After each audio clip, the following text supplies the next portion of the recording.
Mă numesc Zamfir Alexandru Florian. Sunt din orașul Bolintin Vale.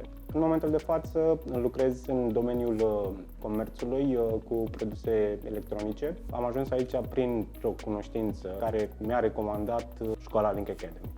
Limbajul de programare pe care l-am ales a fost Python. De ce? Pentru că este cel mai ușor limbaj de programare pe care îl poate învăța cineva. Platforma este prietenoasă, din punctul meu de vedere te ajută la foarte multe lucruri unde ai avea anumite dubii cam ce ar trebui să faci, găsești foarte multe materiale utile, lucrezi la proiectul final și aici pot să spun că mă ajută foarte mult profesorul meu unde mă întâlnesc cu diverse dificultăți în a găsi anumite metode de punere în practică a ideilor. Proiectul constă într-o aplicație web în care aș dori să implementez cel puțin partea de rezervare a biletelor de tren.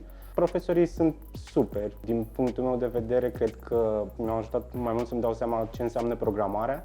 M-au ajutat să înțeleg mai ușor decât orice alt material pe care îl poți găsi oriunde. Cursurile sunt foarte inovative, cel puțin pentru mine care nu am avut niciodată interacțiune cu programarea, m-a ajutat să mă integrez foarte ușor.